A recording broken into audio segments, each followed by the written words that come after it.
I go by the name BEZ. We in the building, right here, with my man Praise. Yo, Praise, remember those songs we sang back in the day when we were kids? Stupid songs. Really, really stupid songs. Yo, Praise, sing the hook for us.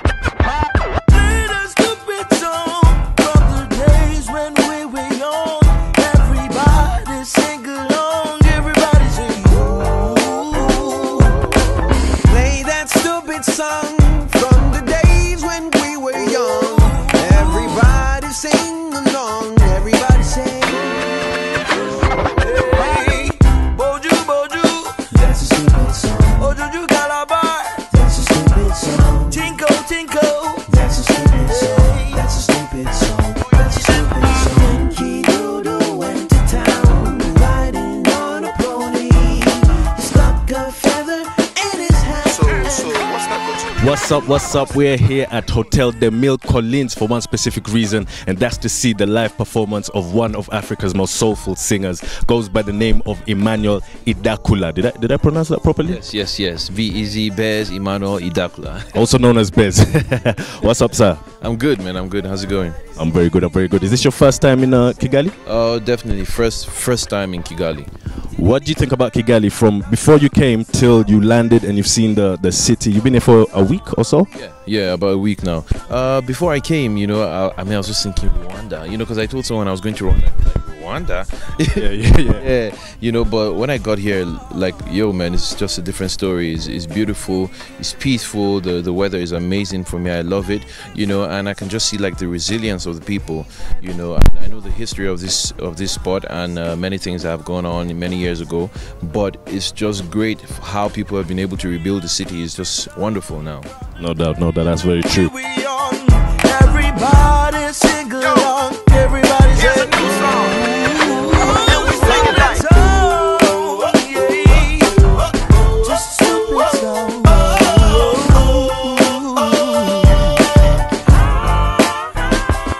Now I wanted to ask you, when did the love for music come for you? When did you realize this is what I want to do for the rest of my life as a career and everything? Yeah, man, as a career, it came for me when I was in college. Okay. Yeah, about my second year in college, but I'd been playing the guitar and be doing music when I was 9 because my dad taught me how to play the guitar when I was 9. So I was doing it, just for fun then, but when I was in my second year in college, I knew that my purpose in life was to do music. So I decided I was going to go into music too. Nice. And in the music industry, they like to put artists in a pigeonhole. They don't want to put you in different genres. They'll say if you're R&B, you're just R&B, you're not doing anything else. That's it. So to anyone who's never heard BEZ's music, how would you describe BEZ's music? I would describe it as alternative soul. And for me, alternative soul, I can define it as an eclectic sound. It's just an eclectic sound. It's a mixture of, for me, an Afro is a mixture of jazz, hip-hop, soul, and rock. And when you see me perform on stage, you know that there's a lot of rock infusions in my music. There's a lot of African infusions in my music as well. And soul being the major backbone genre for me. So actually, if you listen to me now, you might not know how it sounds till you listen to the music, but I will describe it as alternative soul.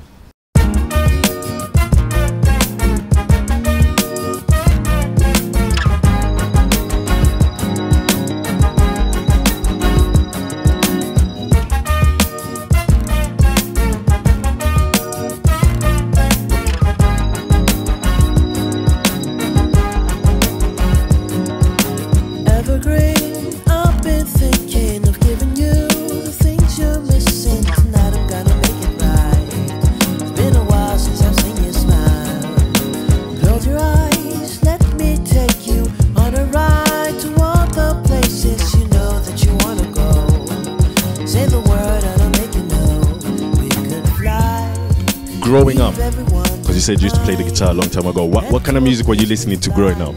I was listening to a lot of country music. Country music? Wow. Who specifically? This is a shot. I mean, Don Williams, Kenny Rogers, Dolly Parton. Just because those are the songs that my parents listened to, so I listened to them a lot. But eventually, I started listening to more R&B because my sister has influenced me with R&B, and then eventually I started listening to alternative rock. You know, wow. So I merged a lot of a lot of music into your sound. That's good. That's good. So now, if you know, the music industry in Africa, it's growing big. It's growing very big. I like it. I normally have arguments with some of my friends. Okay, not arguments. It's more peaceful. It's peaceful, but my personal view on the music industry right now in Africa and African artists is it's growing big. I love it, but everybody seems to be doing the same thing, like the same formula. And when you listen to your music, you're not following that formula. So I wanted to ask you your personal opinion on the music industry in Africa and African artists in general. Yeah, I think the music industry in Africa is growing. It wasn't like this like 5 years ago, you know, and it's definitely growing. About the same sound, it's the same thing in the West, you know. If you listen to crunk music or rap music, it's the same sound going on, and it's just the crowd mentality, what the crowd follows, you know. So there's a heartbeat that comes out and it's a hit, you know, and everybody wants to get that hit, and they don't want to think and create their own music and style, so everybody just jumps into it, and then there's a whole trend before it dies down and comes back again. And I mean, that's what I think about it. But for me, I don't really follow that trend just because it's not my style, you know. I could do it, you know, but it's just not me. I won't be comfortable doing it, you know. But I think African music is growing. African musicians should be more original. That's what I think. And definitely in 5 years, 10 years, the music industry will be, you know, very different from now. Say you will be waiting for me. Say you never leave me. Say you will be ready. Say you will be ready. Say you will be waiting for me. Say you never leave me. Say you will be ready. Say you will be ready.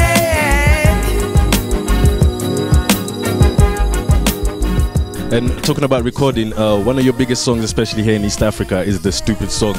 And I wanted to know how did that come together when you're in the studio with Praise and you came and thought of that process? How did it come together? How did you do that? Okay, so first of all, an artist comes into the studio and tells my producer that they want to create a stupid song because that's what sells in Nigeria, you know, because it's just stupid songs, just mutter anything, you know. But my producer once again started brainstorming, thinking, why don't we do it this way? And the guy goes, no, I'm not interested in that. And then he goes, okay, Bez, what do you think? What do you think about this idea? I'm like, okay, cool. Why don't we bring songs from way back when we were young, you know, and create that whole collage, you know, and bring it together to create a nice piece of work. And he was like, all right, let's go. So he goes into the studio, starts creating the beats, and then thinks, okay, why don't we bring this from here? Why don't we bring this horn from this song? You know, so like it was that brainstorm as well. And then the next day we're thinking, we should put someone on this, you know, on this song, somebody that has the same kind of voice texture. And we're like, why don't we get Praise in the music? So we called Praise. He was on his way out of town, but he ran to the studio, came, recorded his part, and it was done in 2 days. Nice. I love that song. Absolutely love it. And I know you're not supposed to ask an artist this, but if you're to pick of all the songs I know you hear this all the time. I know most journalists ask you this, but if you were to pick one of the songs that you've composed, you've produced, which one your favorite? Which one would it be? I think it would be Super Sun, just because it has a lot of meaning for me, and it was basically the foundation of my music career. Because I was thinking, a lot of people want to be superstars, but I just don't want to be a superstar. I want to be more. And the sun is also a star, but the sun is brighter than the star, and it gives you light, it gives you energy, it gives you life, it gives you warmth. So it just has so many things that the sun personifies, and I'm like, I want to be the super sun. I want to be more than just a superstar, and add value, you know, and that was when I became a superstar. Nice.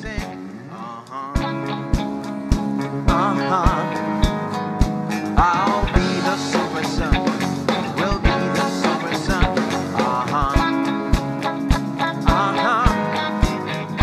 I'll be the super sun. We'll be the super sun.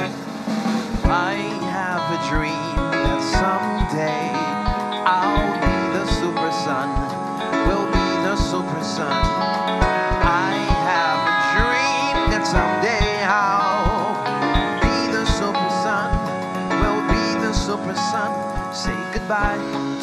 person that you were before. As you shine about 1,000,000 times more, you should know that you belong here. Step aside for the genius and the great inventors, gold, platinum, or record breakers. Give it up for the winners. I'll be the super sun. We'll be the super sun.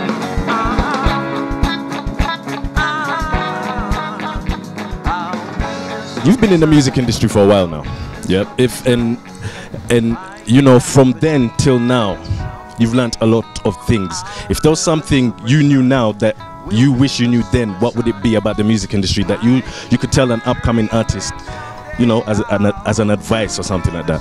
Oh, that's a very good question. It would be, for me, it would be a lot of building relationships, you know, because a lot of people think they can do it by themselves, you know, but you really can't do it by yourself, because you need to have a great team, you need to have a great producer, lawyer, manager. And for me, I was doing a lot by myself for a while. Now I'm thinking, if I had, you know, hooked up with more people at the beginning, I would have been, you know, it would have been wider for me. I would have known more people now. It would have been, how can I pull favors from this person? What can I add to this person? And that's what life is all about, you know, giving value to the next person and getting value from the next person, you know. So it will be, the advice for me to them is, never go on it alone. Always look for like-minded people that you know would relate to what you do, and just stay by them. You know, not today you're changing your manager and tomorrow you're changing your drummer, or, you know, you have a team, you build them. You know, like my band members, I've been working with them for like 6 years now. You know, and it's the same people, same manager, same producer, and you find out that your music stays, you know, originally stays really grounded. And once that foundation is key for, you know, you can build a skyscraper on it.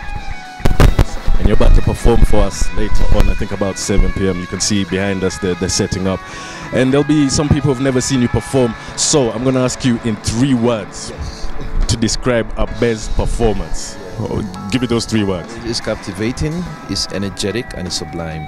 Wow, you came with that real quick. You already had that prepared. It came now. Thank you so much, sir, man. It's been a pleasure. Any last words you want to tell your fans out there? Anything? Just watch out for BEZ. BEZ, we are in the building, and check me out on Twitter, BEZIDAKULA, and keep up with the good work we're doing. Exactly, you heard it from the man. This is NEZ, and this is BEZ. We're out. Thank you.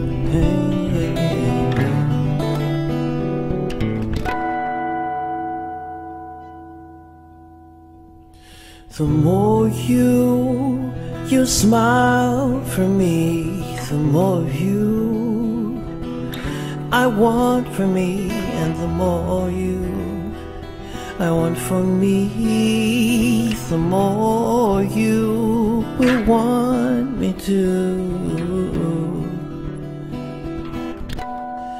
I want more you to make me feel the way you always do. I want more you to make me know that what I feel is true, that what I feel is true.